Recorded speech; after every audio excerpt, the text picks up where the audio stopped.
couldn't pay salaries. We almost shut down our office. TV station shut down. This church could not afford even money for diesel. I jumped in and started doing business and investments, and God had mercy on me. Those investments started bringing returns, so I could be funding this church and funding what God was doing here, until some of you began to pick up. Some of you, the moment I say no more tithing, even you are giving entered backyard. You are here. I'm not preaching it. This is where I'm talking about. Things were so rough. If relevance is why I am in ministry, I won't preach Christ though. I had already gone in the materialistic gospel. I don't go. I don't work. Where I was in that materialistic gospel, I had gone to the apex. If what I wanted was money, wealth, and fame, I wouldn't have shifted. I would have stayed there and capitalized on it and break into other grounds. But I discovered the call of God is not for fame. It's not for money. It's not for things. It's a service to the saints by serving Christ. So I count all those things as dung. And I lost all first to prove my heart. To prove my heart. I lost all. You are in this. There were meetings we did in this church where this building was parked, the overflow was parked, all this environment was parked. We even blocked the road because of crowd. You know what I'm talking about? This place was like pilgrimage all the time. Imagine one decision. This whole place was empty. People left. Money left. Everything left. I was persuaded. I was persuaded. I have seen the light. I cannot go to darkness. I stayed with the light. And I'm still with the light. And this light I shall be with till I see Jesus face to face. Whether those things come back or not, I made up my mind. 2 years, 3 years, 5 years, 9 years, no shifting grounds. We couldn't pay salaries. We almost shut down our office. TV station shut down. This church could not afford even money for diesel. I jumped in and started doing business and investments, and God had mercy on me. Those investments started bringing returns, so I could be funding this church and funding what God was doing here, until some of you began to pick up. Some of you, the moment I say no more tithing, even you are giving entered backyard. You are here. I'm not preaching it. This is where I'm talking about. Things were so rough. It didn't change my resolve, because my motive was tested. Even me, God tested me. He put my motive, my intention, he put me to the test. And I passed the test. And I'm still passing the test. Some people join me. After a while, they said, no, if you don't pay tithe, you have tampered with the Melchizedek priesthood. They use vocabulary to go back. I know all that vocabulary. My own self is worse than their own. If I do my own, you can never catch me. But to him and him alone, I owe my loyalty. Herein do I exercise myself, that I may have a conscience void of offense towards God and towards man. As a minister, whichever category of ministry you are, you will be tested. You will be tested. Now some of us have started, you are pastoring campuses, your test is on the way. God is going to test your motive. He's going to test your heart. He's going to test your intentions. He's going to test why you have accepted to do ministry. He's going to test us. We'll be exposed to conditions, circumstances. Things will come. Things will happen.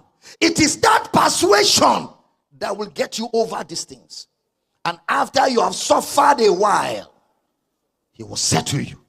He will establish you after you've suffered a while. I've been there. I know what I'm preaching here. It's not what I read in a book. I am the book. I know what I'm talking about. I know what I'm talking about. Where friends will mock you. Friends will laugh at you. When they see you, they just look at you and laugh. For 4 or 5 years, I could not buy a suit. It was my old suit I was recycling. My shoes that were ready to be given out, I carried them back, polished them again, wore them, came here, preached like nothing was wrong.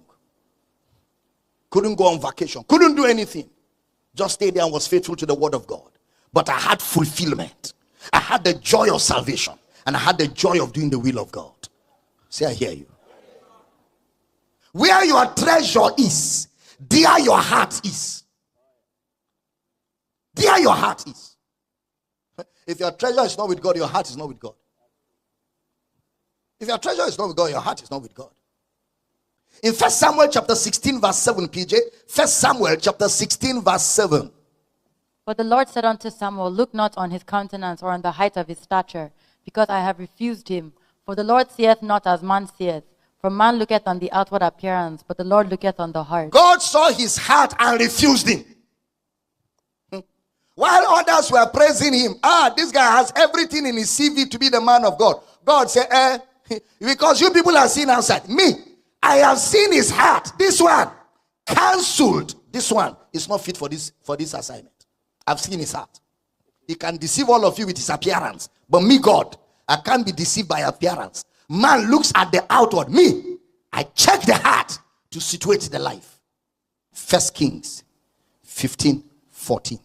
But the high places were not removed. Nevertheless, Asa's heart was perfect with the Lord all his days. His heart was perfect with the Lord. His heart was perfect with the Lord all his days. His heart. Keep your heart from malice. Keep your heart from competition. We are not in a competition. Ministry is not a competition. Who has the biggest church? Who arrived there first? Who has a big car? Who has more money? No.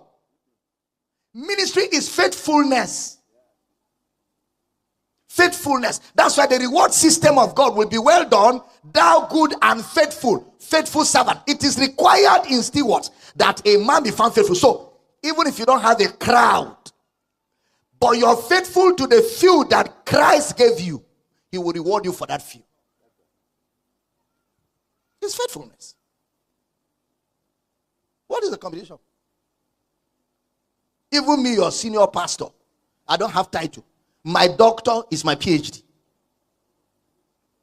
It's not doctor because I have been pastoring for 10 years. It's academic. So what are we fighting? Proverbs 23:26. Put it up, PJ, read for me. Proverbs 23:26. My son, give me thine heart, and let thine eyes observe my ways. My son, give me your heart. Those things are heart issues. God says your heart I want. See, in ministry, the first thing God looks for to situate you is your heart. My son, give me your heart. God is not looking for your money or your car. It's your heart. He said, in vain do they worship. They worship with their lips, but their heart is far. Heart issues. In spiritual growth, one of the first things God deals with is your heart.